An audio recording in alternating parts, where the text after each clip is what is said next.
you brought up how Christ came and he recapitulated our nature for itself, but it would sound like from a Roman, at least from the Roman Catholic view, that with Mary being born, well, conceived, with like what? Because it's essentially that she's not born with the stain of original sin, correct? Right. So by default, if Christ came to recapitulate, our nature, what exactly would that imply for the nature of the Theotokos? For it, so I guess I'm trying to understand that part as well, at least from them, at Well, least. again, so the key element here is that we think she did die. She did, if she experienced the same effects of original sin as everyone else, which is to undergo death. So right. So even though she was graced in terms of the presence of the Holy Spirit from out throughout her whole life, it doesn't mean that she had to be preserved from death. And that's why they will, even though they have in the Uniate churches the Feast of Dormition. Like dormition means she went to sleep, means she died. If you die, that means you're a son or a daughter of Adam.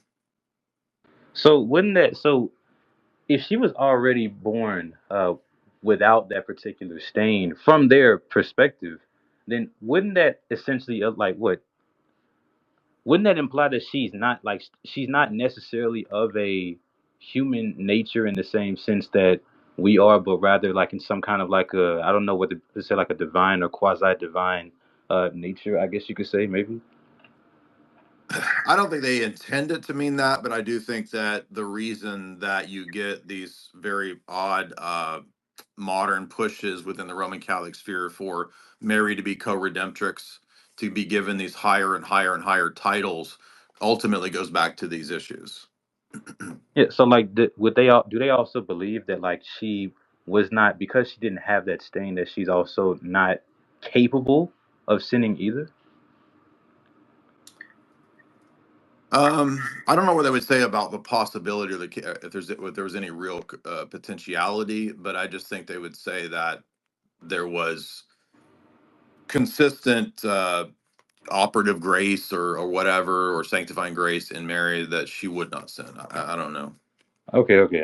Because I've heard like mixed responses to that from various people. I've heard some say that like Mary, it was effectively incapable of being able to sin in herself because of like her being born without that particular stain in their understanding of such, at least. And I guess that kind of had me questioning the notion because it seems like I guess you could say in at least by that very belief of the Immaculate Conception for itself. I think, uh, even though I think that when people try to say like, oh, Catholics worship Mary, etc., I think they might.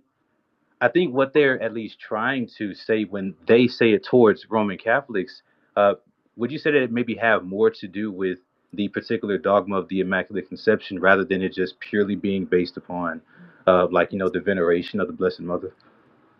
Yeah, I think it's more so those things. And again, I think ultimately the Immaculate Conception stuff is all bound up with the traces and the remnants of the Augustinian tendency towards that view of original sin. Okay, gotcha, gotcha. Thanks, man. Appreciate it.